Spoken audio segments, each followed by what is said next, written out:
The good old clap, take one. That's right. How many of you knew what you wanted to be when you were 7 years old? I did. I wanted to be world champion. Hey, is there honesty involved in this podcast? Can we be honest? You can shut your fucking lips. And then I'll just say, put them up, what? Let's go.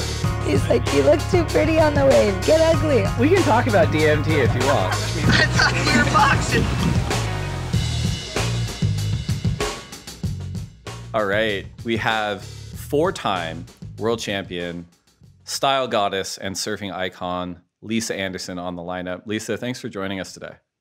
Thank you. Great to be here. Thanks so much for that introduction. There's no other way I could have introduced you, but you know, how are you doing today? Where are you today? And who are you with? That's a lot of questions. No, I'm kidding. I'm doing good. A little bit of a transition for me, and I'm moving back home to Florida. So adjusting right now to the that kind of life. It's a little bit of a culture shock coming back here. So, but yeah, it's been great. And I'm with my husband and 3 dogs. My kids are both still in California, so I kind of up and left a little suddenly, but they kind of understand. And do you get to surf out there? Did you surf today? Are you going to surf later on? What's going on?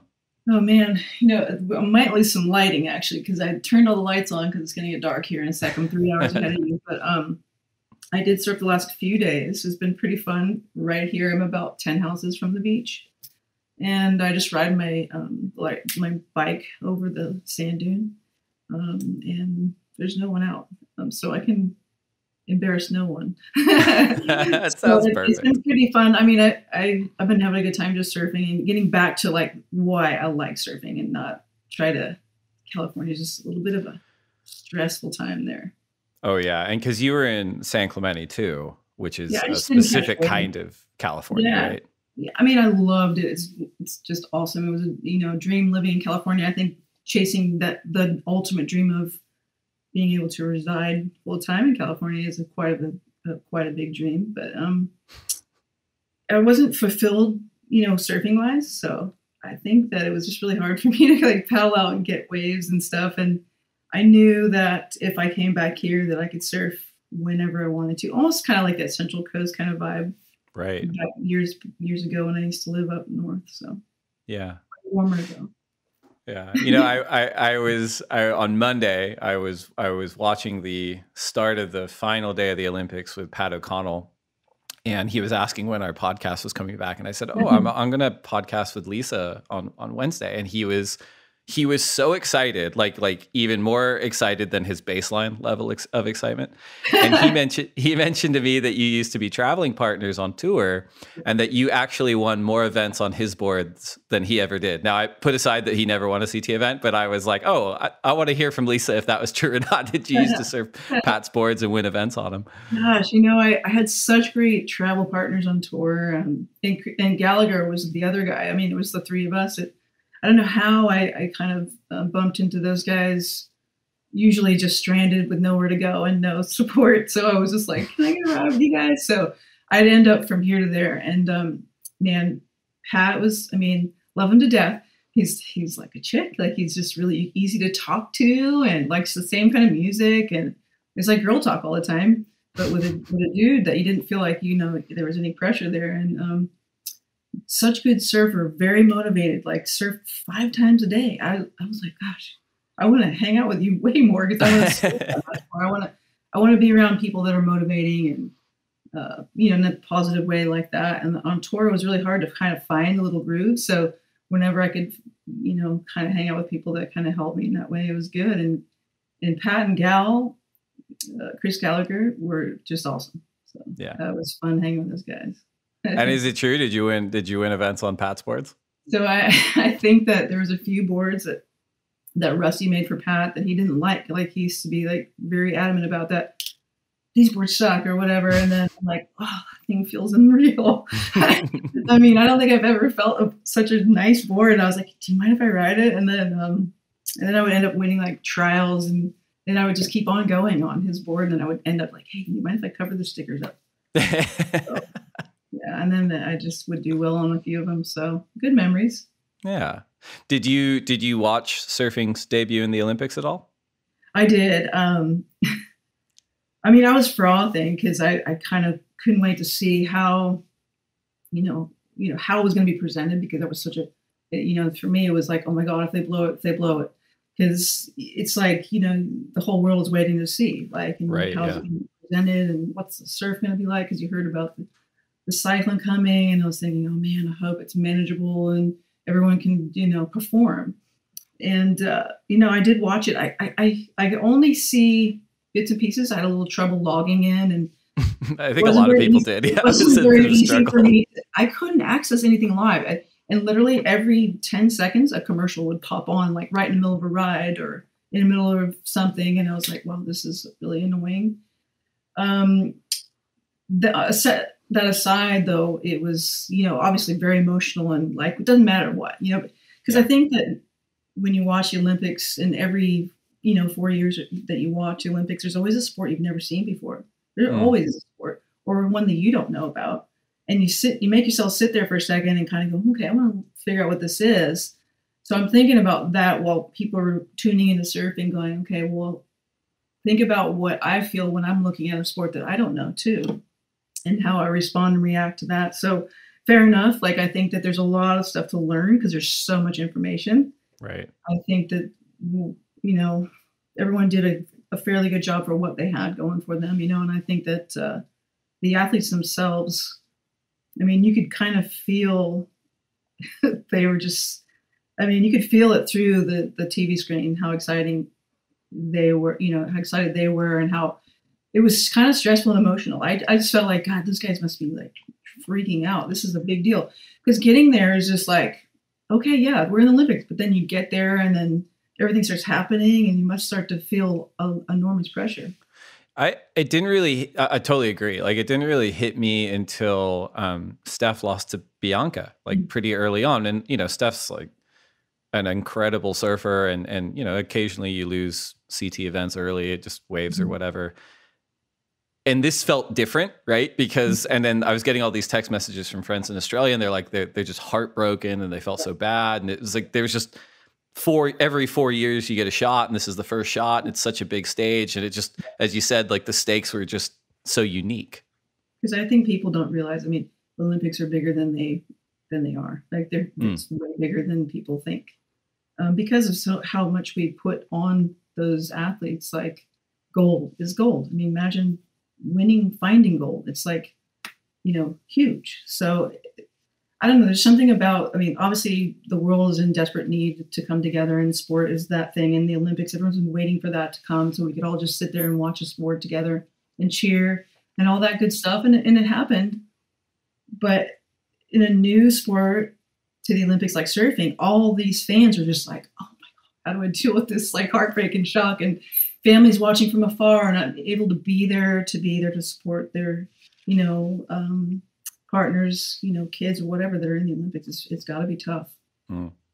I've got like personally and professionally kind of mixed feelings about wave pools in general, but watching the Olympics as much as I could anyway, broadcast challenges notwithstanding, it was the first time where I was feeling very much on one side of the equation, where like a leaderboard style or a wave pool or a run system would be really interesting and advantageous in a lot of ways for the Olympics, in that you wouldn't kind of have a situation where, the waves are really knocking someone out of the contest, or, Kolohe and John draw each other early on in the competition. Do you have any thoughts on wave pools in the Olympics or anything like that? Yeah. Okay. So I was thinking about that too, and how there's so much luck involved in surfing in the ocean. Obviously, the best surfer doesn't always win, or however you want to call it, because of just the ebbs and flows of nature. But when I was watching skateboarding and I was watching the one trick, and these kids are just jumping the rail and they're doing one trick that I was trying to figure out. And I was trying to figure out what that trick was, if I could see it without them slow-moing it. And I couldn't see it. Right. And I was like, okay, so for me, like, wave pool would kind of be that way, Sure. where it's just one thing. It's not moving. It's a pool, but it's one wave. It's sort of a rail. So imagine the rail, the pool, the one maneuver, and that differentiates the medal winner. So I was having a hard time trying to figure out what that maneuver was and how to score it in my brain, like how to compare it to what. I mean, it was very like, I don't know, mind-boggling. But when you talk about the pool and stuff and how like it's very repetitive and it's just one sort of wave and everyone gets a fair shot, and I get that. But after watching the contest at Kelly's pool, like all the other times, it's just, for me, it's just not the same. Like I have a hard time watching it. But watching it in the ocean is very like, oh my God, nail biting. You don't know what's going to happen. It's, you know, whatever it is, it could be terrible shit surf, but you're still like, it's still even because you're still surfing shit surf together. And there's just something. It's really like, I don't know. Yeah, you know, I love where you're going with that too, because I was thinking that I've thought that a lot, just being at CT events a lot, and just even as you said, even if it's shitty surf, the power of the ocean and the potential to see, you could always still see like that's the biggest turn that surfer's ever done, or like the biggest air. You know what I mean? There's always something where I'm like, well, I don't want to look away because something could happen. But you're right. There's kind of at all pools as well, but like there's just a ceiling on it at some point. For this, all right, here's an example. So the last wave pool, how many amazing airs did you see at the wave pool this last? And then in the Olympics, the waves were out of control, like chocolate milk, like typhoon crazy. And I saw some of the best airs I've ever seen in my life. So for me, it was just like, sometimes you just can't create something that's Mother Nature driven. Like it is what it is. It's the spontaneous, just that, oh my God, wow moment that you get, not from just something that you kind of expected already to happen because you didn't, you know what I'm saying? That totally. I don't know, like it's there for you to like, the canvas is there kind of already given to you, but like in the ocean, it's like, you don't know what's coming. These guys are searching for waves and you're going, oh my God, they're going to find one. And then finally something kind of pops up and you're like, are they going? In a wave pool, you know they're going to go. And then you expect them to do an air and then they get stuck in the barrel and they're gone. And that's like let down every single time where it's, I don't know, it depends. You know, I don't know. Like I love to see the whole Cinderella story and just like the excitement of the person, like the underdog, and the whole Bianca story is amazing, by the way. Amazing. Yeah. And how she just came out of nowhere. I mean, I didn't even know she qualified for the Olympics. I was sure. I was like, oh my gosh, how do I get in touch with her? And wow, so crazy. So cool. It was really cool. And you mentioned the waves at Shita Beach. I haven't been to Japan, but everyone I've talked to was saying, even though it was kind of nasty and chocolatey and the waves were still kind of better than they had any right to be. Have you surfed there? Have you competed there before? Sorry, I had to bring my youngest in. That's okay. I'm not sure if it's the same beach that I was competing in, but back in our time on tour, we surfed Japan maybe twice a year. So it was Chiba, Miyazaki. Yeah. And I actually did pretty well. And it's funny because I was talking to Caroline when she was there during the event. I'm like, kind of cheering her on and trying to hope, to kind of send some good vibes. But it was like, she's like, it's so much like home. I'm like, yeah, Japan is like the same type of wave as Florida. I was almost thinking, I should have called Brett and said, have everybody come over and surf my backyard. Right, yeah. Basically, you're going to surf that times 1,000 in the cyclone swell. It's that same slopey, mushy wave, but it's really fast and dumpy at the same time. Speaking of, where you grew up, I in advance of this, I got to give myself time to rewatch the Trouble, the Lisa Andersen story. I watched it on Amazon.com. So for listeners who haven't checked it out, go check it out for sure. But came out a couple of years ago. It is so good. And it really kind of tells your story in a rad way. I love the animations, but maybe kind of switching to your story and where you grew up for the listeners. Can you walk us through where you were born, what it was like growing up on the East Coast, and just sort of the general touch points from the start of your love affair with surfing? Yeah. Geez, that was a lot. Long questions. Yeah. Where'd you grow up? So I was born in New York. I was born in Long Island, New York, in Amityville. near Long Beach. So in the Amityville Hospital, Lindenhurst Hospital, sorry. And anyway, so I didn't spend much time there. My parents met in New York City. My mom worked in New York City, and my dad was a pedestrian. He was from Denmark on a merchant marine ship in town, and he got hit by a car, and he was in the hospital. And my parents met somehow through some kind of fate. And I was born in New York, and then we moved to Virginia. And my dad was a cook or chef or whatever, and so we opened restaurants and stuff like that. We lived in Virginia for quite a bit.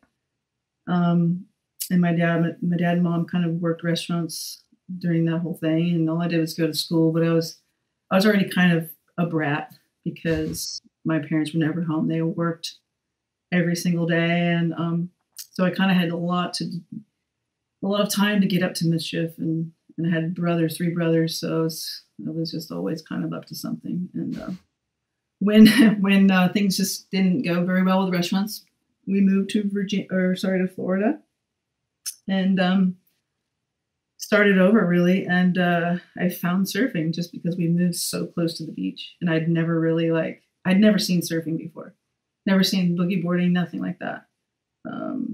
So it was kind of like, whoa, what's this? And being like in middle school and starting a new school, it was so hard to meet friends, and I was getting so picked on and all that stuff. So surfing kind of became my escape mechanism from all that stuff. And, a way to kind of connect with new friends or meet new friends was to just like kind of jump into something new like surfing. And that's how that started.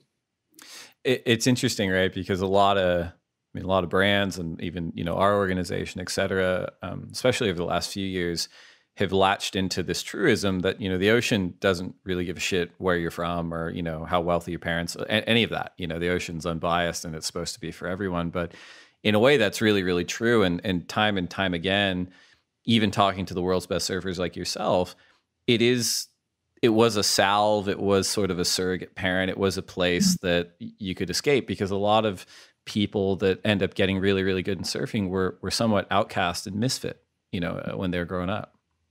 Yeah, I mean, obviously times were different back then. But also I think surfing kind of gave you that, when you're learning to surf, if you remember like how many times you get pounded or didn't make it outside, and that frustration and that whatever you took out on it, it just kept giving it back to you with, like you just, for whatever reason, what it fed me, it changed my life instantly when it just wasn't turning away from me. Like, you know what I mean?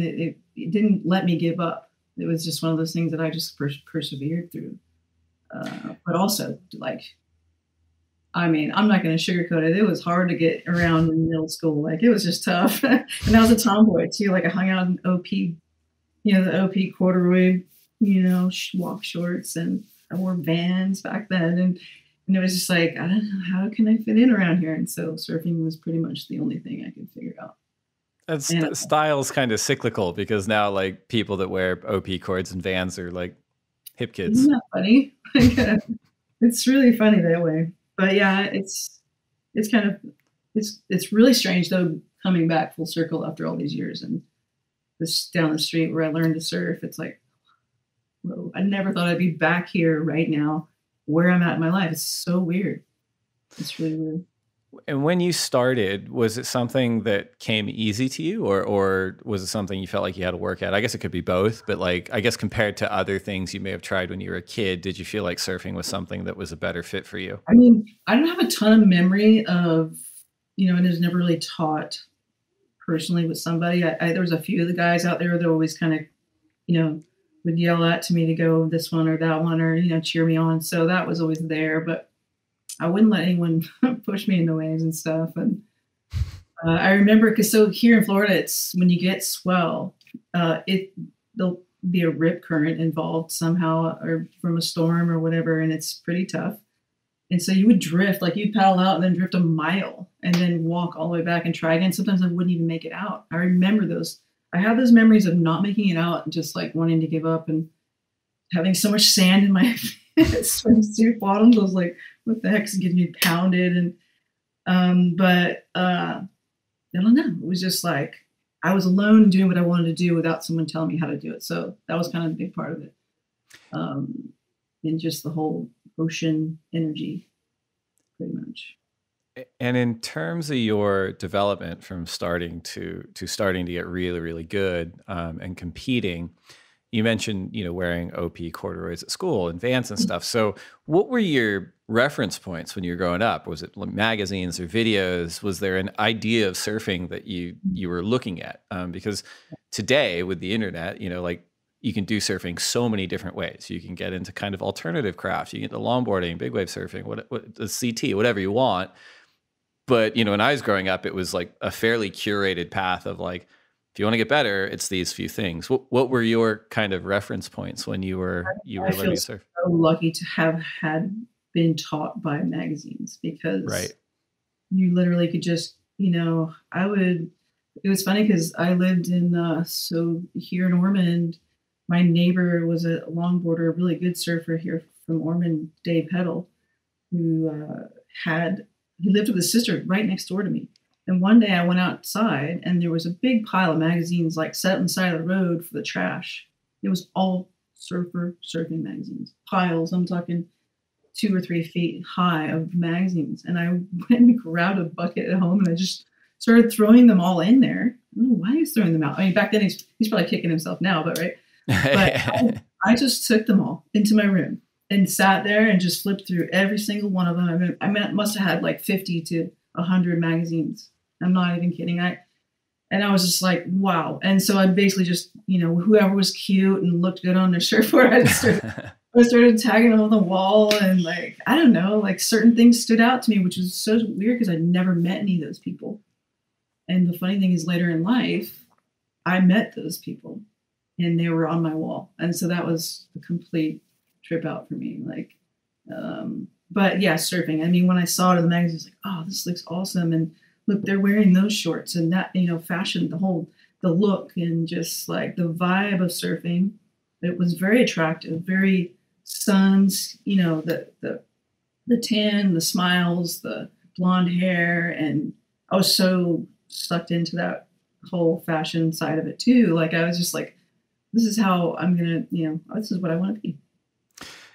For sure. And I mean, it's funny because I love hearing everyone's story on like, well, how'd you get hooked and how'd you kind of go down the rabbit hole? And there is a pretty common thread in a lot of it, like I grew up in suburbia and surfing for me was like, what, you can do this thing that looks really rad and like travel the world. You can get out of suburbia and do this. And like, I don't know, it just feels like there's a kind of a common theme there. But for your own trajectory, moving from the East Coast to the West Coast, can you talk us through how that idea germinated in your head and what were the conditions leading up to you crossing the country to pursue surfing?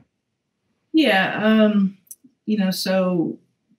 Surfing then there wasn't a ton of girls. I mean, we have amazing, talented female surfers from the East Coast, as we all know, Frida Zamba, Zoe Benedito, a lot of the younger kids, but then we also have Mimi Rogers, people that we don't really hear too much about.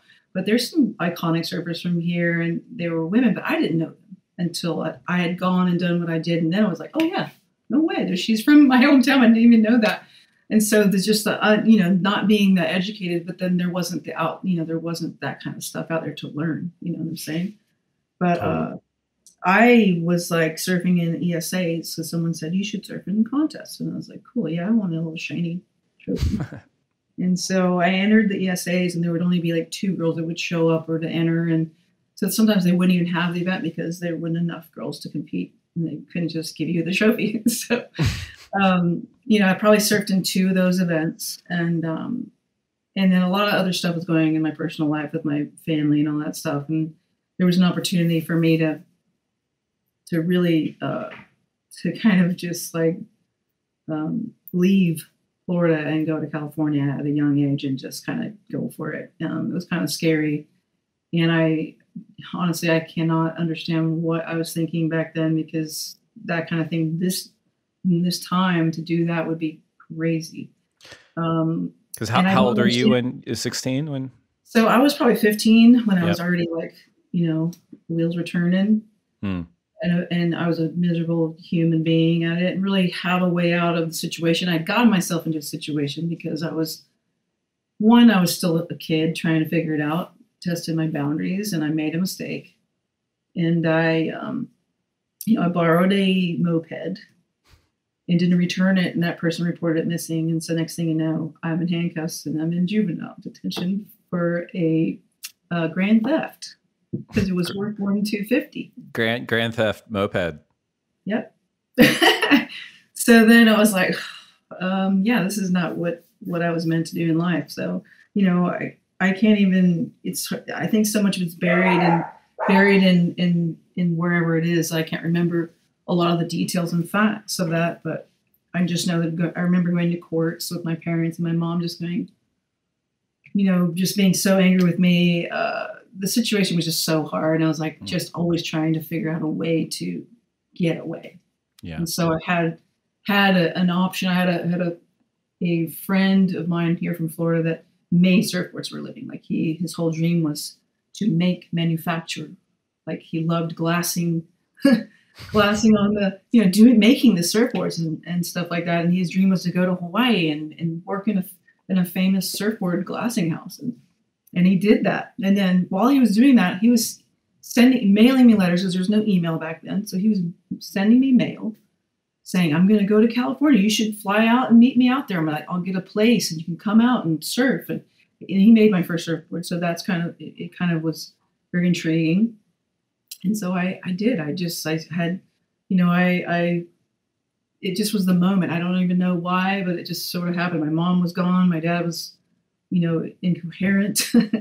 I had money and I bought a ticket and I just went to California and that's it. Like I didn't go back. And then until I started getting myself in order in California and figuring out a lot, it took some time.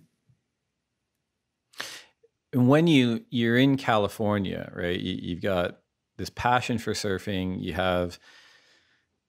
you're young, there's not like a whole, and I say that you're young, but also kind of the surf industry was young. I mean, you could argue that it hasn't fully matured even today, but certainly back then it's like, there's not really like a infrastructure to enter and say, I'm Lisa Andersen, I'm here to surf, right?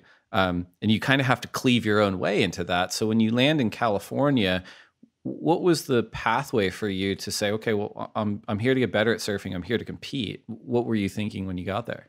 Well, I mean, I had the help of just living in Huntington Beach, first off. I lived in Surf City. And so it was, I did kind of slum around, sleep on the beach a little bit, maybe, slept under some benches a couple times. It was kind of rocky and crazy, but, I was so here's the thing is these elements of fear were always there because I had left and no one knew where I was, yet I wasn't on television. I wasn't on a milk carton. There wasn't police looking for me. No one knew where I was. So here I am going around thinking there's someone looking for me. That person's looking at me. That person thinks I'm a runaway. You know what I mean? There's siege mentality. You're like everyone's, right. And so all I did was surf. I paddled out in the morning, stay there till sunset. Just continue. I just surfed the entire day. I borrowed wetsuit surfboards and things like that and just stayed out there all day because I was afraid to go anywhere where people were around. So I would get, seen or busted or whatever.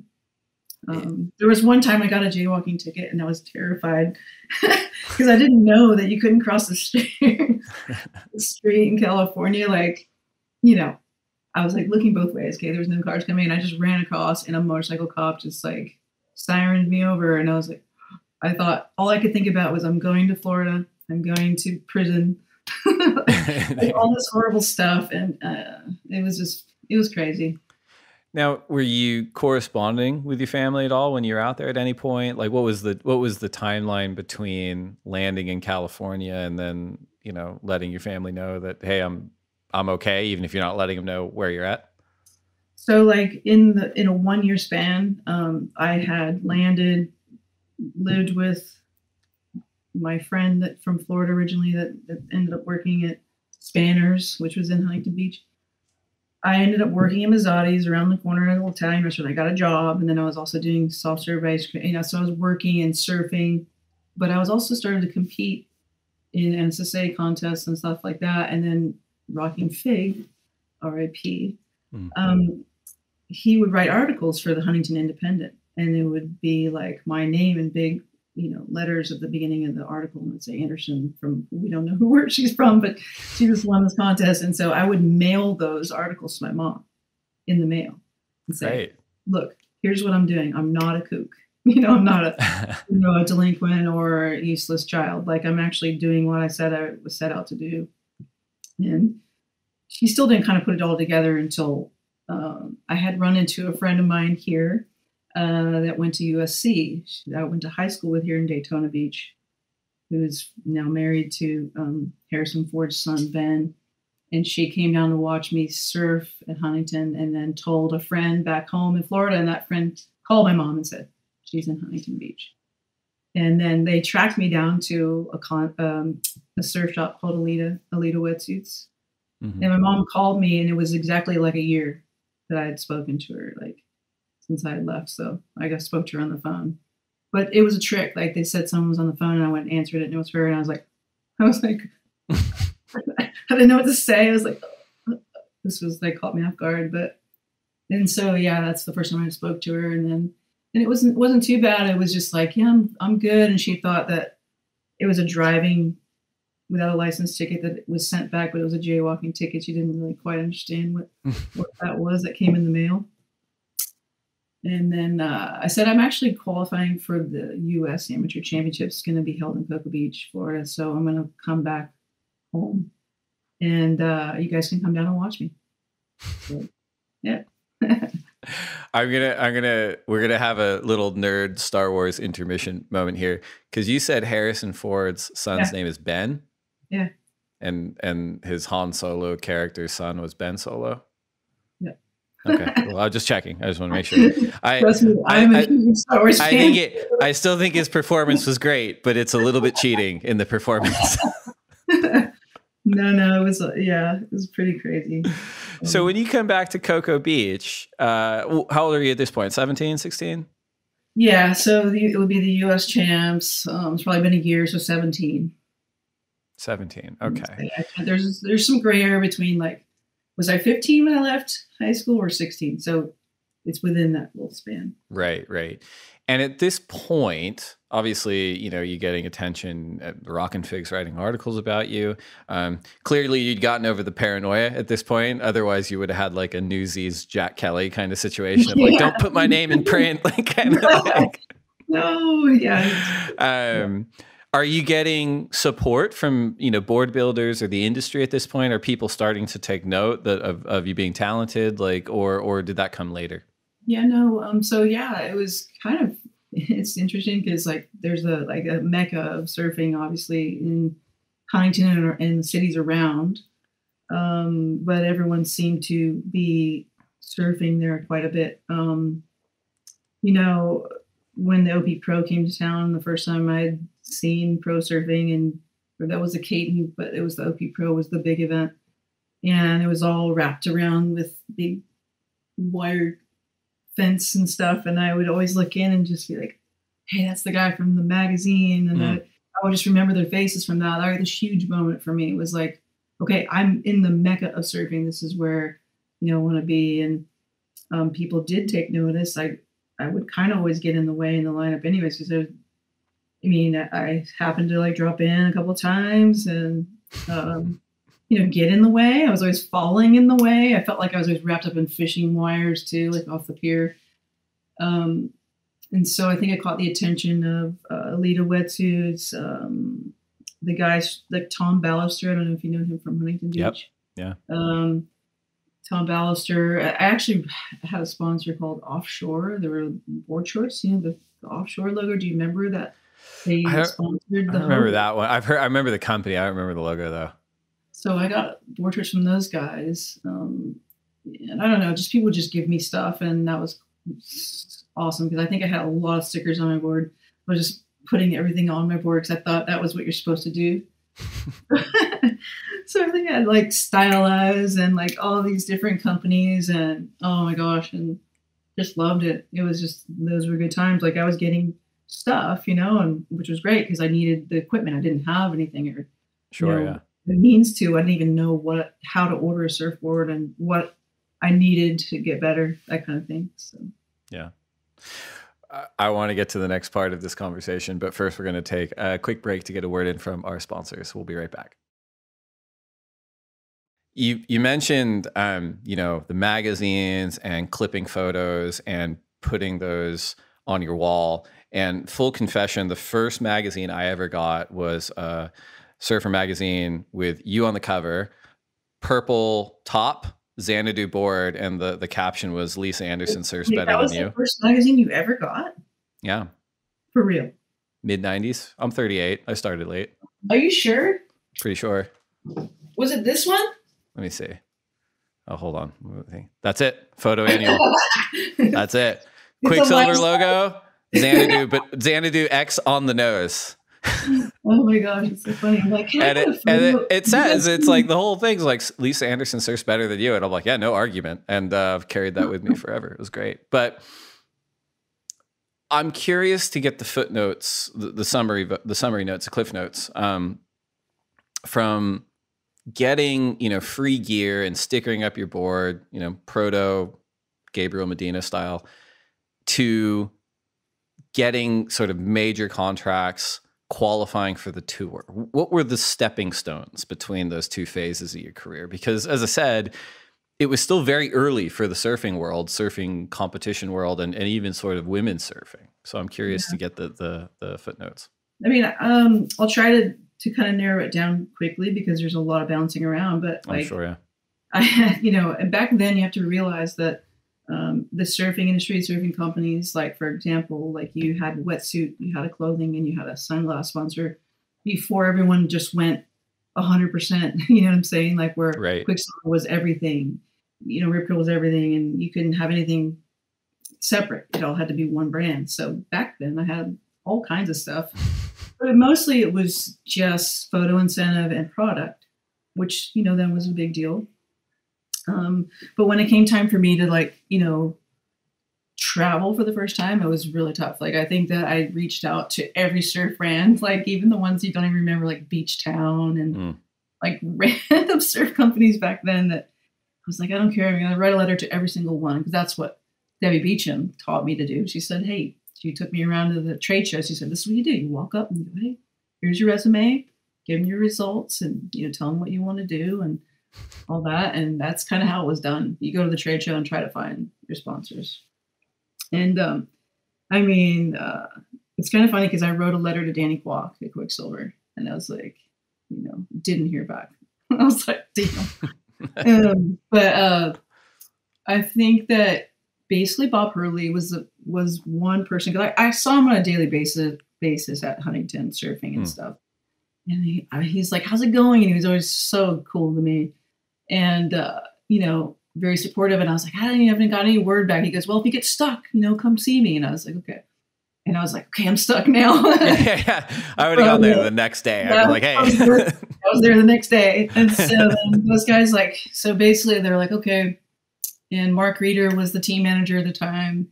And so those guys basically gave me stickers, let me walk through the warehouse, and they gave me $1,500 for a ticket to Japan. And I was like, this is it. This is what I want. So, that was just huge for me. I got to Japan and didn't do very good, but, and I think that, back then there's the way the tour was structured. I think I joined or showed up at that event, and it was the very tail end of the year.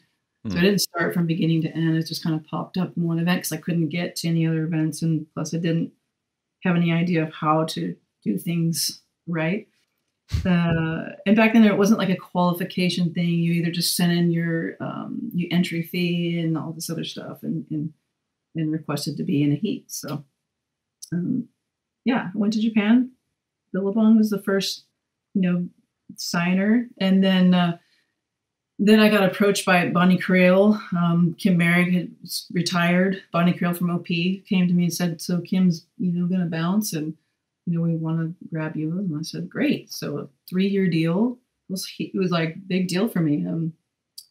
like $10,000. I mean, that was massive, you know, and I was living in Central Coast, and I was like, God, this is so cool, because my hero was Tom Curran. And I was like, oh, I'm an OP on my board. And all I need to do is get a channel out, and so I have the same board as him. That's your next call. We're going there. That's so creepy. That's so creepy, but it's true. Like, I was like, oh my God, my hero. But it was exciting, you know, like I kind of started to feel what it was like to like be like people wanted to help you, be part of your, you know, journey and stuff. So that was appealing to me. Not even 6 months into the contract, they went bankrupt.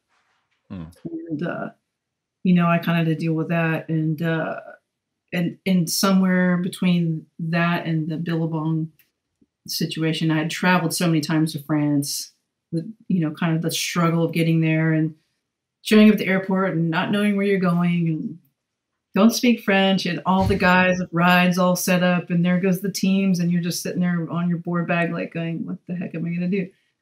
Well, back then, like Pierre Agnes was there, and he was the team manager for Quiksilver, and he would have the entire van full of Quiksilver team, and I'm still sitting there. And one time he came up to me and goes, you know, didn't speak very good English. And I was like, I don't understand what you're saying. And he's like, you know, I'll give you a ride to Lacanau, where you're going. I was like, yeah. I had no idea what I was doing. So I went to all these places with no clue, and people would reach out and help me along the way. And Pierre was a big part of that at that time. But what I didn't know was that what Pierre did is he saw something there that no one else paid attention to. In retrospect, he had an idea or, you know, a path for me, but I didn't know what that was. But he would always just pull me aside and go, you have to serve stronger, harder, better. You know, he'd always like pound it into me that I needed to do better and work harder. And, you know, just, you know, I'll never forget that. And then he introduced me to like Harry Hodge, Bruce Raymond, Bob McKnight, all these people. And he was like, okay, you need to like present yourself like this and that. So, you know, because if one day you want to ride for Quiksilver, you have to be like, you know, this kind of it. And I was like, okay. And so I was like terrified and shy and like whatever. But that's because of him. I would not have probably been in that eye of Quiksilver at all in the beginning. So that's kind of how it started. I was in Bruce Raymond's window, and I had his contact, and I said, Bruce, I don't have a sponsor. The first event is Bell's.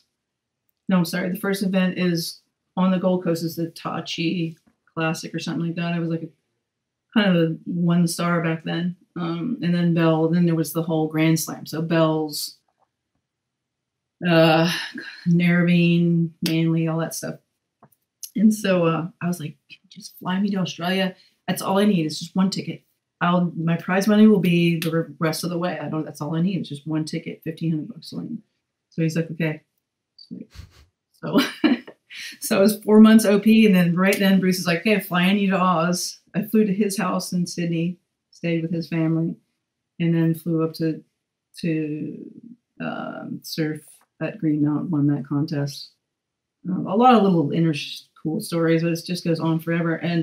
But if it wasn't for those guys, I wouldn't definitely not be here where I am today. So yeah, Pierre Agnes is such a special guy. I remember in Puerto Rico when Kelly won his 10th world title, I had gotten a Kelly 10 hat for whatever. Like I had it like at the after party, and Pierre, who I knew, like came up to me with Claw, and he's like, I need to buy your hat. And I'm like, why? And he's like, I want to put it on Claw, because Claw was there because it's a Rip Curl event. And I'm like, you can have the hat, dude. Like, I'm sure I can get another one. But he is just a really special guy. You know, listening to you tell that story, do you consider yourself an introvert naturally? Yeah. Weird. Yeah, I do not like attention. I don't like any of the social media stuff, and I hate to say it, but it's kind of a bit much. It's hard, right? Because I think, you know, I mean, we're doing a podcast right now too, but I was talking to someone about this the other day, and I'm like, yeah, no, I'm much more comfortable being an introvert. I think it's pretty consistent in surfing a lot of times. I'm sure there's some sort of psychology associated with it. Because we go so deep into ourselves when surfing is the only connection we really can kind of open up with, in my opinion. Like And that's probably why I get so mad at surfing, because it lets me down when I can't do it. You know, it's like, Right. you know, a lot of times I was thinking about like the biggest pressure that I see from, you know, the girls and guys these days surfing is the fact that they want to perform. And when you can't do that, it's the worst feeling in the world when they come in and they got to do the interview afterwards and they're just so mad, but they got to hold their composure and they got to be very polite and and they do a great job, professional. But inside, it's eating them alive that they couldn't perform. It's the performance thing because of the peers. And that just is a lot about sport in general, like, because I don't know how you explain or describe that, but like it goes down to the forefathers of the sport and people that created it. Like it's almost like they're watching you or looking down on you, and you want to continuously impress them every time you go surfing. You know what I'm saying? Like your peers are so huge, like, right? Like when you go surf in a contest and everyone's watching, like your heroes and peers are on the beach. It's worse losing because you didn't surf to your level sometimes than, you know what I'm saying? Like that killed me. I couldn't handle it. And I knew that I could do better and I just couldn't put it together in contest.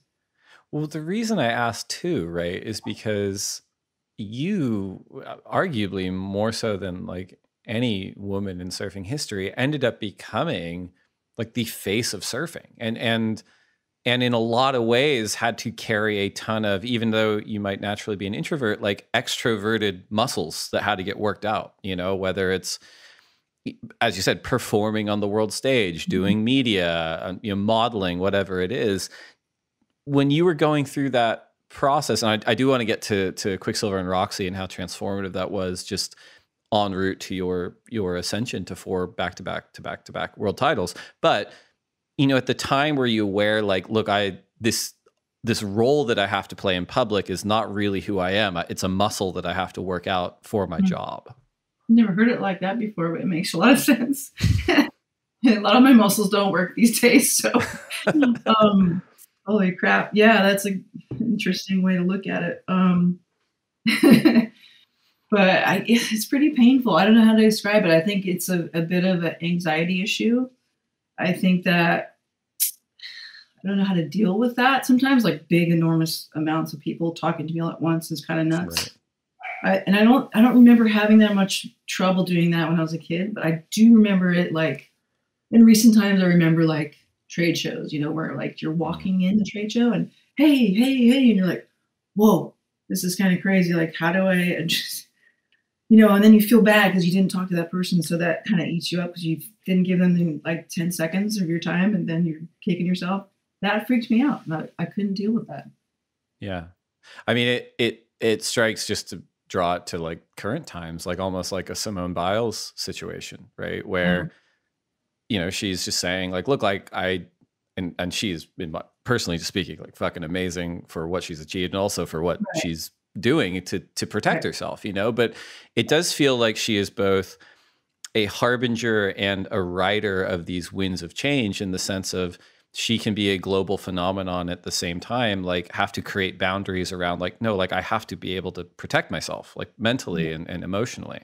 And it feels like that's a new thing, right? Compared to what it was in the 80s, 90s and aughties. No, this is a very, very interesting thing, because this is a very new thing that just happened in the last few hours on, you know, watching it on ESPN, and certain people are chiming in saying that that's just, you know, if you want to be in the same, treated the same as the guys and all that, you have to kind of bring it the same as the guy, you know, that kind of whole aspect of it. But I am on the same page as her when it comes to, okay, sometimes it's almost you're a bigger person by admitting that you're not there, whether it's mentally or physically. It's so much harder to like come out and say that than it is to just go out and like, you know, break your leg in front of people because you weren't there. I think that's way more of a risk to do. And those people that are saying otherwise and doing whatever, I feel like that's why the world is so messed up right now, because there's just too many outlets for people to abuse, and it's terrible. It's such a weird argument to be like, well, you want to be compared to the guys, because I know a lot of like male athletes. I've known a lot, like specifically in surfing through my job. And I would say that someone like Simone Biles is leading in that space because they all feel the same way. Like I know more than enough of them who at times have said, look, like, I don't feel comfortable being able to stop, right? Right. And you think like a big guy like that's not going to come up and say, oh, I'm not feeling mentally there tonight, I'm not going to compete in the game. Like, they don't have the balls to say that, you know? Yeah. That's just crazy. And I think that in this day and age where you're allowed to say whatever you want and people are going to criticize you no matter what you say, because that's kind of how it is. I mean, I couldn't imagine bringing up kids in this day and age right now. It's terrifying. It's hurtful. It's, you know, this and that. But just being yourself is the number one, the only important thing to do, no matter how hard it is. And gosh, it's like you can't win even by being yourself. Like, give me a break. Like this girl needs to be, let her be herself. That's it. Yeah.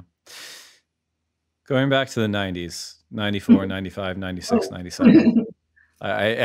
We'll get back to the present. I don't mind going back to the 90s ever, but me neither. I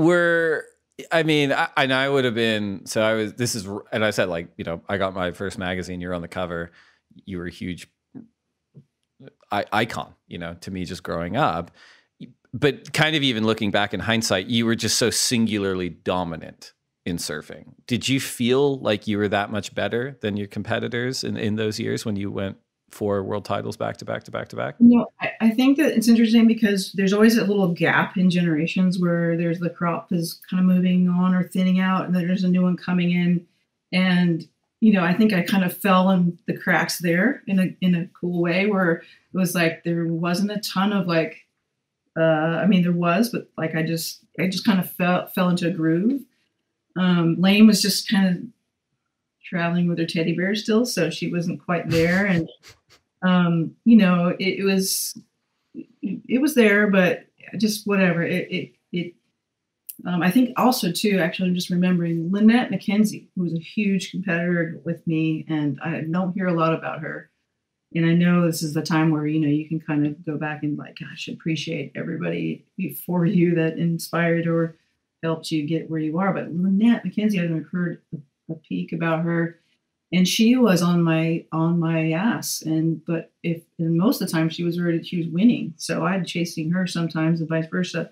But she had a horrible accident at Reunion Island when we were competing in the final there, and she competed it was actually before the competition. She'd fallen and ripped up her leg pretty bad and couldn't compete.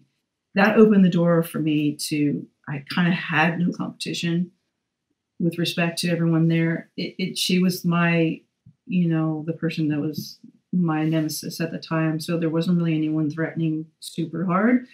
Right. So I kind of got a little opening there. And then that kind of just was like, whoo, okay. And then, you know, I just had some fantastic surfing with, you know, Pam came back on tour. So it was really cool. And then Pauline was there, who was like, honestly, like we had the best surfing with Pauline. And I've never competed against anyone that they were cheering you on waves while you're in a heat together. So that was kind of interesting. Like, but I mean, those were great memories. And there was a lot of horrible heats and horrible memories competing against some of the girls that were ruthless. But, and then just that nemesis chip on my shoulder that I could never win the Gold Coast event. That just killed me. Because I love that wave. And every time I competed in it, I just never did good. But so there was just like window, I think, that I fell into, and Lane wasn't quite there yet. And I'm sure if it was a little bit when she was more turned on, or basically if I hadn't screwed my back up and bailed out, it could have been heated, you know, like I'm not going to lie. Like I might've gotten a bit of a groove. Maybe I didn't, but maybe I did. And so it could have been more fun.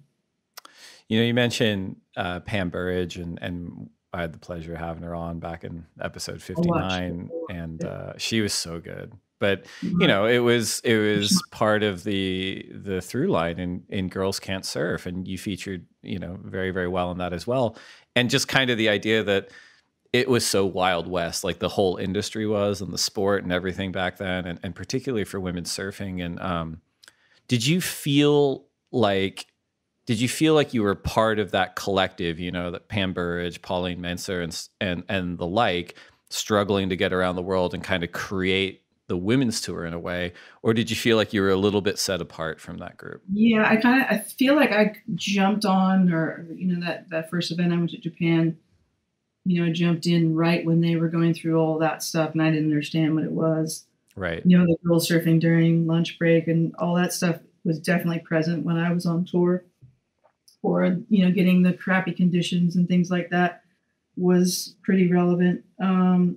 But when I was there, I regret a lot of the just nincompoop shit I would say or act like. If I'd known what I had then, like the camaraderie or just like the memories, I wouldn't have acted a fool as much, but I pretty much did. But Pam's, by the way, is so awesome and so intricate and so well spoken, and I had a lot of great memories in competitive heats with Jody, Pam, Tony Sawyer. Oh gosh, I'm gonna have trouble remembering everybody. But there's so many girls that I feel like Jolene and Georgia Smith. The first years I was on tour, it was like I'd get out of the trials, like 2 heats. I'd get out of the trial. Finally, I'd make it to like the main event, which was like the top 9 girls. And then I would draw one of the Smith twins and they'd kick my butt. And then the next month is the same thing. And I'd get ninth. I think I had like more nights than anyone on the record. And I was like, how do I win a freaking heats? I don't know what I'm doing. What's priority? Like, so whenever like the commentators are talking about the skills and priority and all these things that you're teaching the public when you're watching the webcast, it really does matter, like learning all that stuff, because firsthand like how you didn't know it and you were trying to compete and you didn't know what you're doing. And so like all those memories and stuff. So that's what's so cool about watching all the webcasts now. Brings back all that good stuff. But yeah. You mentioned a really serious back injury that kind of bounded you out of contention. Can you talk us through that a little bit? Yeah, so I'm still trying to figure out the cause, like the root cause of that. It happened when I was 19. It was either caused by one or several things at the same time. Rollerblading and landing on your bum. Chipped your coccyx. Yep. Yeah. Or sacrum. I've chipped my sacrum. I know. Landing straight on your bum. That kind of impact plus surfing. I was the first time the first injury happened, or the sciatic problem. Was at Oceanside. I think it was 88, maybe. I was competing in the final against Pam Burge. It was Life's a Beach. Life's a Beach Pro or something like that. Anyway, paddled out. First 5 minutes, all I did was duck dive and something just froze. And I had to like basically get carried off the beach. I didn't even surf a wave. I turned around on my stomach, and Big T picked me up. And the big bouncer of the contest, he carried me all the way up to the doctor's thing, and I could not move. I didn't know what was going on. And I ended up like getting treated from Tim Brown when he worked in a chiropractor's office on Warner Avenue in Huntington Beach. And I was 19 years old, and I've been working with Tim since. But basically that happened, and I never knew what really triggered it, other than it might have been a bunch of things. But it just wreaked havoc on me. Every couple of years it would come back. It didn't matter if I trained, if I stretched, if I did whatever. It just kept coming back. And it's back now again after I had surgery almost 2 years ago, and it's back last week. It came back. And I had the same thing, similar. And it's so annoying at best and just like paralyzing at worst, right? Where you're like, it's so painful and you can't move, and you think if you move more, it's going to get worse. And I think Lakey's going through a similar thing right now, actually. I was thinking about that. I was like, when she announced her injury, I was like, wow. So even when you're training that hard and preparing and preventing for these types of things, it still happens. Like it just kind of almost tells you how much surfing takes a toll on your body. I think with girls, maybe I'm not a doctor, but like with their hips and things like that, how, we do a lot of twisting and turning, and maybe we're not as strong there as the guys. And just like in medical terms, but I think that it was kind of mind-boggling to me. I was like, well, how is she injured when she's so strong and powerful? And I was like, wow. So I was like, dang, well, that's a bummer. Like, that's the worst thing that can happen to you because it's so hard to recover from. It's a little similar to what we were talking about before when it's one of those things where I'm sure it's the same for you on like a Jedi master level. For me, it's like a basic noob, but the more you surf, the more you understand, but then your body kind of becomes limiting in a way, and as you said, it's like, it can be so frustrating just with the ocean, not being able to perform at your best because you so want to do it. But then with injury, or even kind of as you get older, it's one of those things where it's like, I know I have the knowledge and the muscle memory and the insight to surf so much better if my body worked, right? Right. And I'm sure that's obviously really similar in lots of sports too. Yeah. I mean, for me, like right now is a big part of why I came back to Florida, because I had the surgery and I tried to attempt to recover. This is pre-COVID, and I was doing physical therapy, and COVID happened. And I was also during winter time because it was right around Christmas. So 0% chance I'd be surfing freezing cold water. Yeah. And then I was working at DSC in San Clemente with everyone, and COVID shut it down. I was miserable, couldn't get any kind of motion back. So a lot of other stuff. And so I basically was like, I'm gonna need to go to Florida where the water's warm and go surf a fun day out there and get my brain mojo, surfing mojo back, cause I have to admit that surfing in Southern California was, one, not only just challenging to get a parking spot, but two, to, catch a wave. Kids are looking at me like, yeah, right, okay. The old lady. I was like, this is not going to help me get better or love surfing anymore. So I need to figure out a plan B. Sorry. And I had no idea that it was an injury that you'd sustained when you were like a teenager too. That's really radical. I have scoliosis too, so that's kind of part of the whole thing. Like my spine is really big, and also my neck is pretty bad too. So there's always something going on, but I seem to kind of get around it. And I think the pregnancy with my having Erica and stuff really kind of, it blew up after that. Like it completely collapsed basically. From just surfing and going against doctor's orders and surfing after the birth and doing all that crazy stuff. Bending over and picking your kid up. I blame that for sure. Yeah, the car seats and the board bags and things like that. I know Renato was doing a lot of that. Thanks, Renato. How's his back? Let's find out. But can we? I do want to talk about that a little bit, because the idea of motherhood for professional athletes, almost going back to kind of the Simone Biles mental health thing. I mean, I would only say in the last few years that the WSL's even kind of acknowledged this and tried to put systems in place to support women that want to become mothers. And it probably just didn't exist at all, or was not even a thought, when you became a mother. Yeah, when I broke the news, it was like, what? You're not pelling out? Why? And I was like, it was Margaret River. It was like 8 feet and getting bigger. And it was a quarters final. And I was like, you know what? I think I'm going to sit this one out. And then Al Hunt was just like, what? I think I told him, and he just was like, what?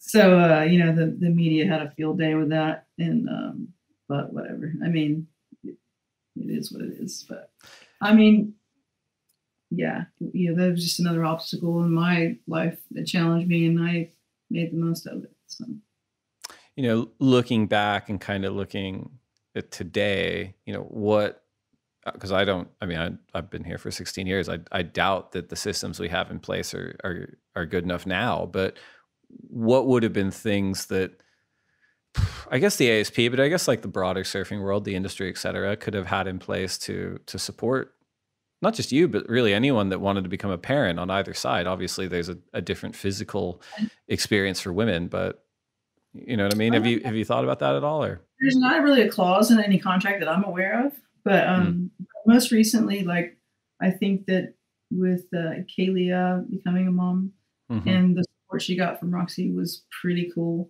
And other sponsors as well. Like I kind of saw her like, wow, she kind of wrote it a completely different way as far as, like, hey, this is totally cool and marketable, and why not? It's beautiful. And that was really, really refreshing to see, because it was like, oh my gosh, like, duh, why wouldn't you grasp onto the most natural thing in the planet? And it's beautiful and gorgeous, and it's surf, and it's cool, and it's Roxy and whatever. So it could be anything. But it was just cool to see that them embrace and both kind of like go into this like really cool world of that. And then I was like, wow, this is so awesome, because it's all documented.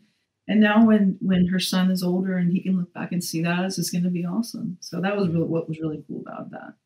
Yeah, that's actually a really beautiful example. Could you have imagined any of the brands in the industry thinking that way back when you had when you were pregnant with Erica? Oh God, I hid it from everyone. I was terrified. I mean, because you knew, right? Like that, or you assumed. I assumed. I mean, in typical my fashion, I was like complete hermit, and disclosed wouldn't say anything, and until it was like basically like popping out of my wetsuit, because I competed till I was 6 months pregnant, and finally I just had to withdraw from an event, but I was worried that I would not have a sponsor. So I just kind of didn't tell anybody. And even though I was really close with Bruce and the Quiksilver family, I still didn't trust it. I was still like, I wasn't sure. Like they might just, it probably wouldn't happen, but it probably would have been less, I still felt like I still didn't get to prove what I wanted to prove in my life. So for me, I was trying to kind of put that as a side note. Okay, no, just ignore the belly and the baby and all that stuff. I'm still full 100% forward going for the title. So just ignore that a little bit and still support me, and don't give up on me. Like I was so terrified that they were going to give up on me because of that. And I think that the relationships that I built with the brand and the people in the brand at that time were so strong that I was kind of like, didn't think that, wouldn't happen, And obviously you're I want to get to this after the next break, but you're fully integrated in Quiksilver and Roxy. But just looking at the modern landscape of the women's championship tour and the industry, do you think that the women on tour are supported in the event, or would be supported in the event that they wanted to become mothers? Absolutely. I think what a time to be embraced when the sport and the sport of surfing is so loved and embraced and supported. Like, I think that there's so many opportunities too, because there's always opportunity there. Just no one really tapped into it, or was acknowledged it. It was just like, I think that women in surfing, and no offense to the guys, that I think there's so much marketing ability in the women surfing. It's crazy. Like, where is it, and why isn't it being tapped into? I always thought that, I'm still going, gosh, how could me at my age still be marketed in surfing? And I think that's the surf industry's biggest struggle within their own like world, is how are they going to market these women surfers? And I don't know what else these girls got to do to be more beautiful and talented and amazing and funny and all that stuff, because since Instagram happened, it's like you get a front row seat into these girls' lives all the time. It's like, that to me freaks me out, because I'm like, I don't want you in my world, but like the girls nowadays do such a good job of it. It's like instant marketing geniuses. And they're so dimensionalized, right? And so like motherhood is just like, hey, like that is a human experience that everyone can appreciate, understand. And also they go through stuff without there's no whining and carrying on. It's all like a beautiful experience, and it's all, I don't know how to explain it. It's just so natural. You can't make it up. You can't write that script. It is what it is. And these girls deserve that and much more. And the Olympics was just the beginning. I think that there's so much there for the girls. And they're so bright and gorgeous. And I just always thought, well, like, it's still a struggle to make ends meet and to make a living and all that stuff. But I'm so proud of all the guys and where they are at right now. If you thought the Olympics was good, just wait till we get to the WSL Finals. I've got a couple more topics and some listener questions, but we're going to take one more break to get a word in from our sponsors, and we'll be right back. we mentioned a little bit your relationship with Quiksilver, which happened before Roxy was created, and you went on to define women's surfing, the face of women's surfing, and Roxy was just fortunate, really, in my opinion, to be along for the ride. But how long have you been associated with that brand, with Quiksilver and Roxy? So it's going to be 30 years coming up. That has to be the longest relationship in surfing history. It'll be right? 30 years next year. So that's longer than Kelly lasted, right? I'm not really sure. Yeah, I think so. I think so. Yeah.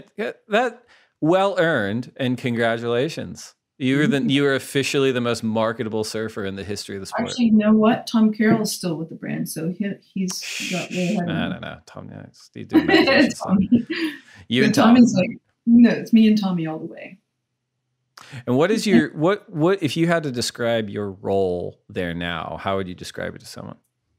Well, I'm a bit of a slacker, but I'm promising to keep my obligations up and running. So basically, a brand ambassador is like the new name, or was the new name. I don't know what it is now, but that came about when the Quiksilver Crossing trips came on, and I kind of took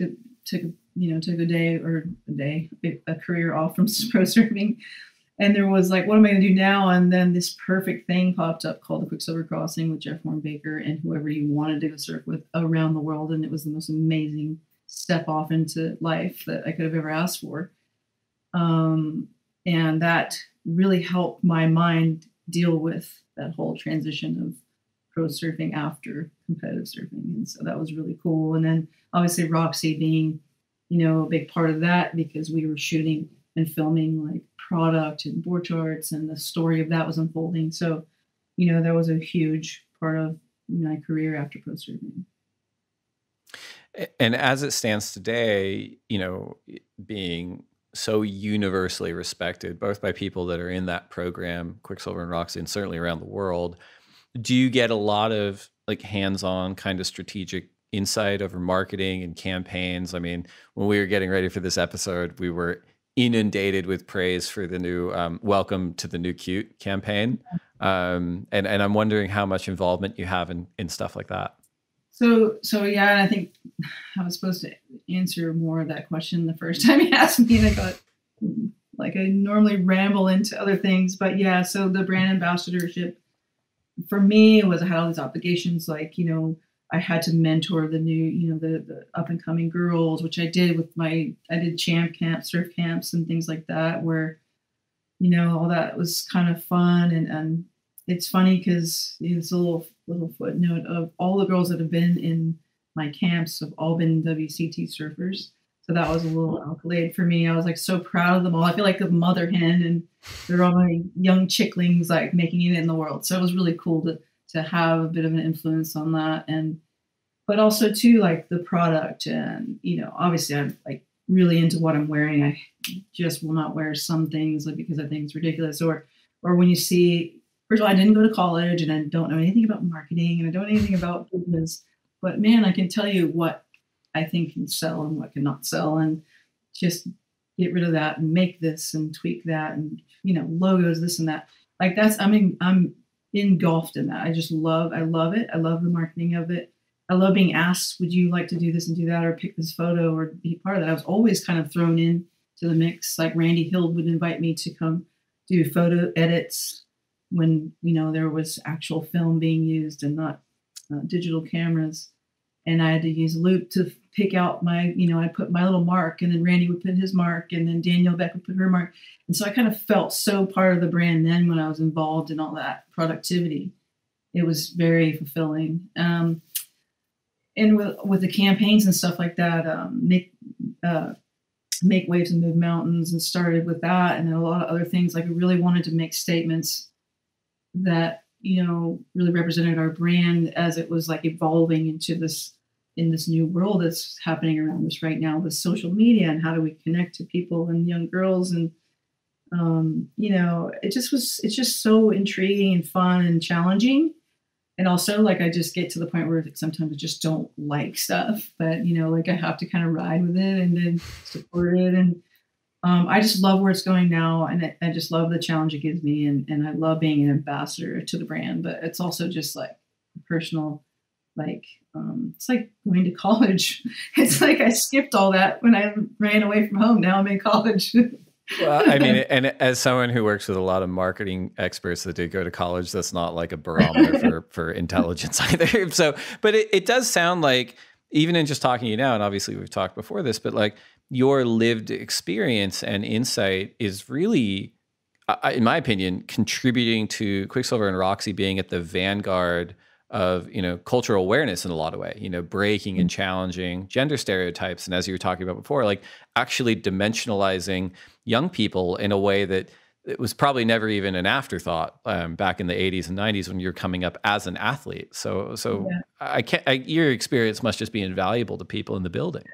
I think it's just always evolving and always continuing. Like right now, it's like, you know, you notice that there's a lot of imagery of all kinds and sorts, and everybody's included, and it's like this whole broad thing now.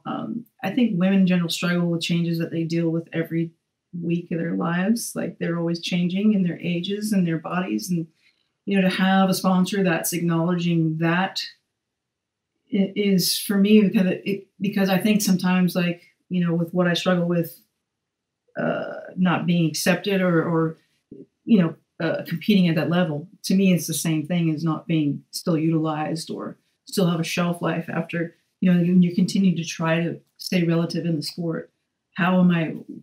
What makes me worth it? You know, like I need to like kind of be presentable and still be fit and gorgeous and blah blah blah, but I'm like, hey, I'm 52, menopause is hitting me. I'm like, how do you like market that? Like, you know, I don't know, like it's just all this strange crap's happening to me, and I feel so like in the background now, you know. It's because what surfing does to you mentally and physically, you still want to be front and center. You still want to be part of it. You're still competitive. You still fake it to make it. You know, I just still want to be there.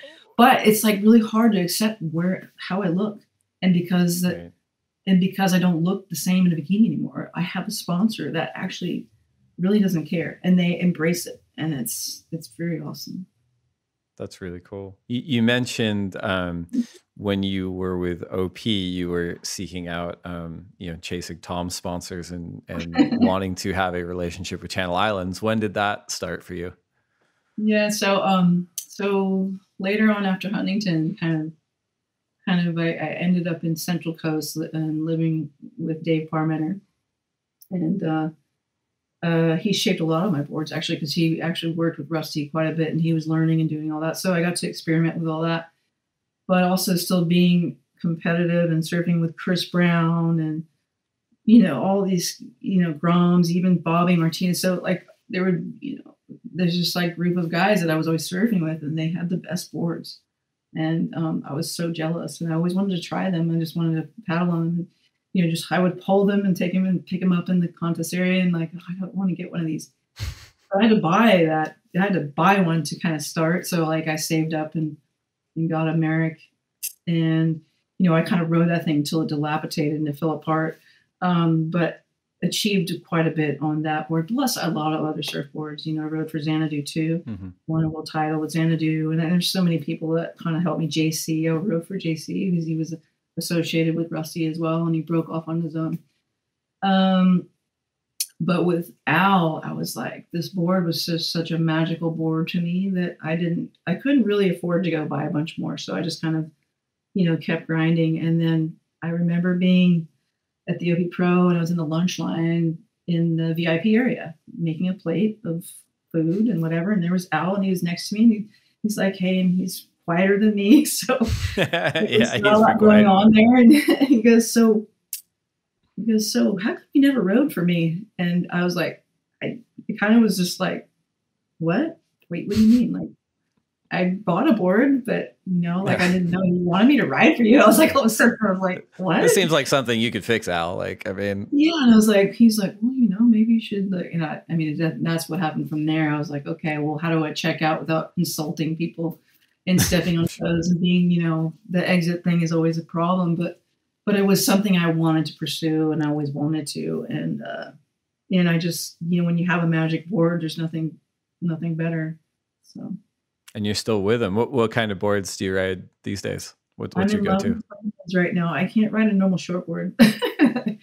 It's so funny because I posted a photo the other day. I cheated. I posted something out front. I said that my husband took a camera down. I go, I'm going to take off on the biggest wave I can find, and I'm going to stand up straight so it looks bigger. and hopefully you get the shot right. So you got one, and I'm on a 5'6" Bonzer single fin, and like all of my comments were all longboarders, like Wingnut and Joel. They're like, woo, all this stuff. Constantly looking for validation, the longboarding community.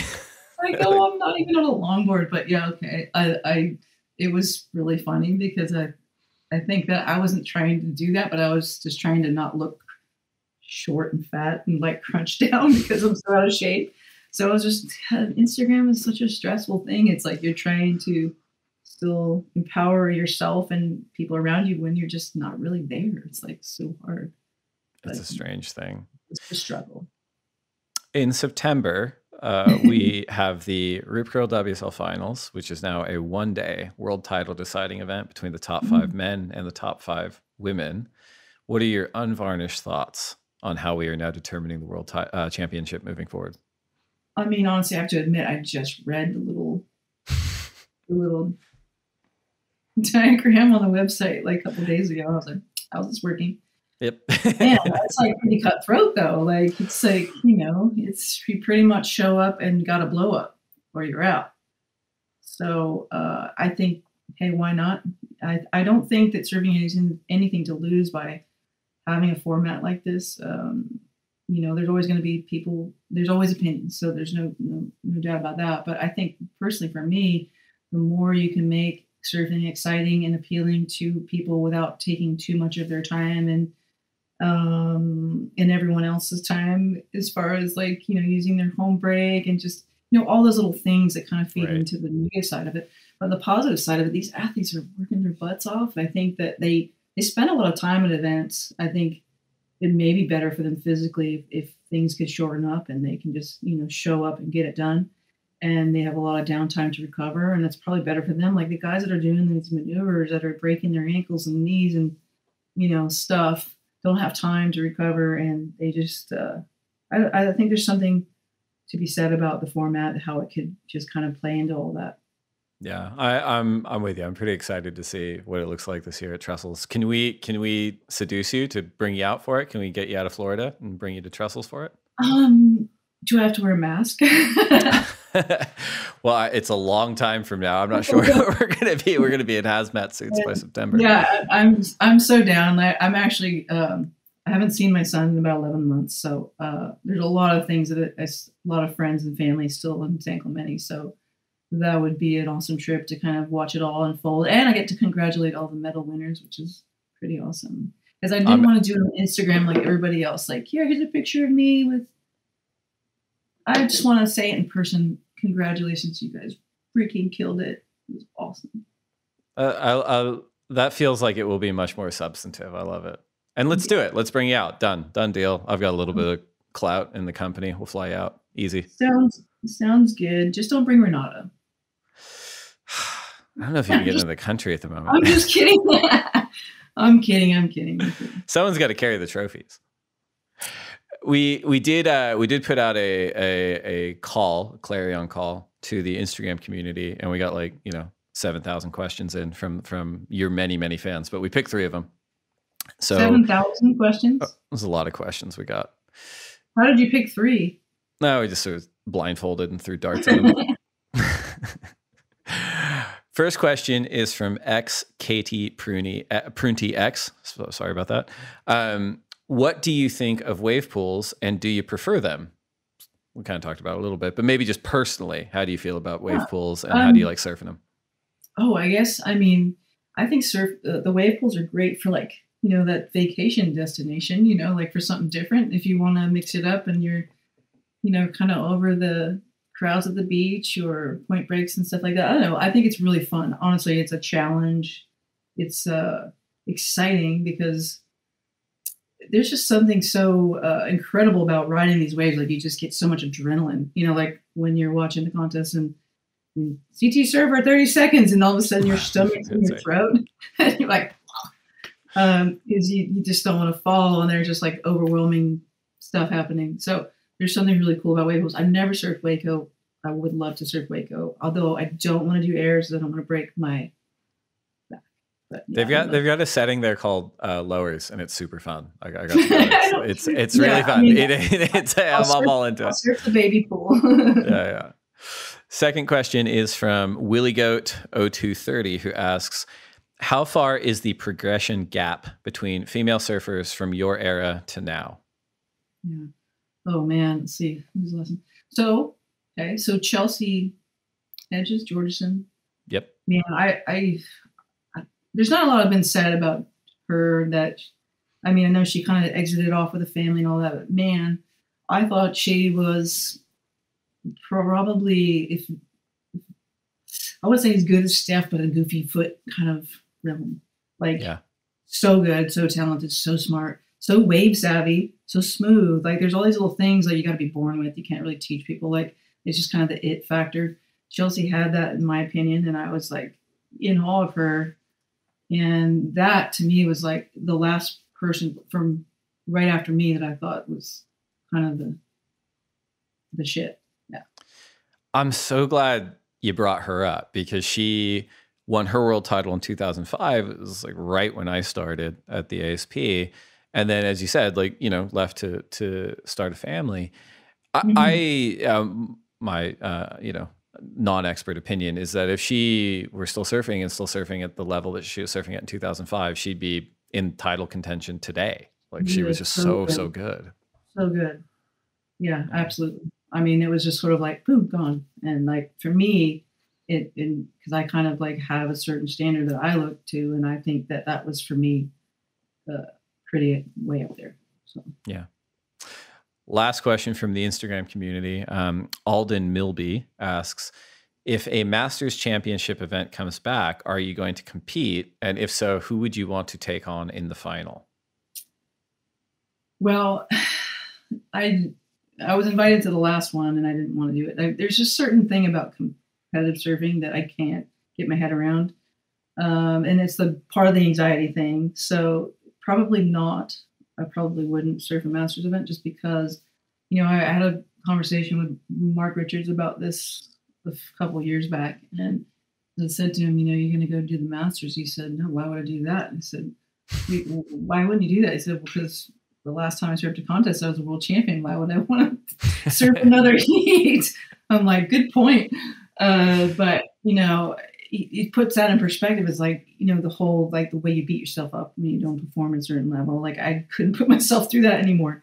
But if in a perfect world, if I wasn't such a freak and have anxiety and was, you know, set on doing it, I would love to compete against anyone. I mean, all those girls would be a lot of fun. I watched those guys compete. I think it was Frida and Lane and Pam and Rochelle.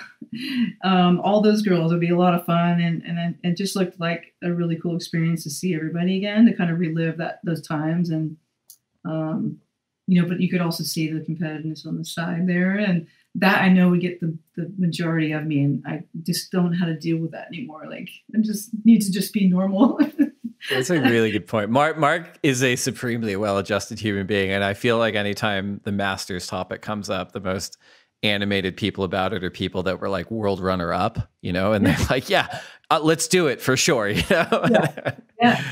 No, his straight up answer was, why would I do that the last heat I served in, I won. Why would I want to go in another one after that? I mean, I was like, okay, I feel yes. I'm taking that perspective, Mark. Thank you. It kind of backed up my theory, so I was like, I'm good. Yeah, we're into it.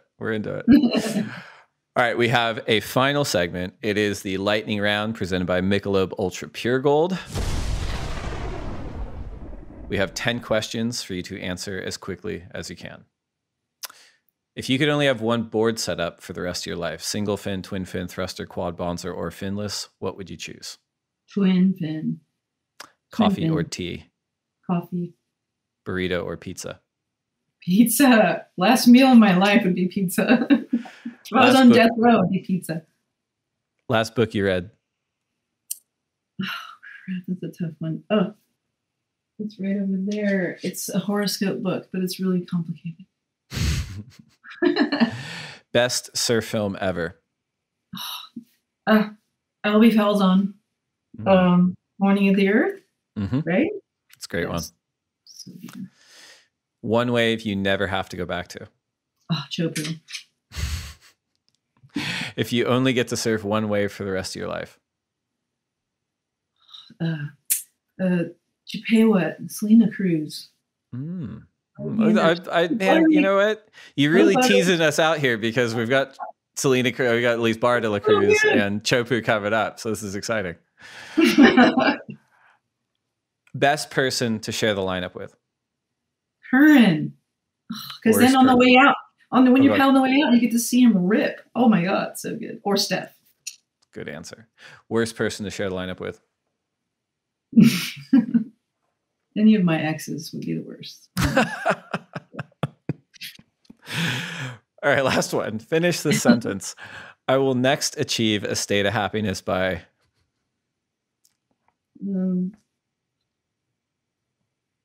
embracing home again. I love it. Lisa Andersen, thank you for resurrecting the lineup. This has been my favorite conversation we've had. For all of our listeners, check out Trouble, check out Girls Can't Surf, and check out Lisa Andersen because we're going to have her at the WSL Finals in September at Lower Trestles. Lisa, thanks so much. Thank you, guys. I really appreciate it. Thank you.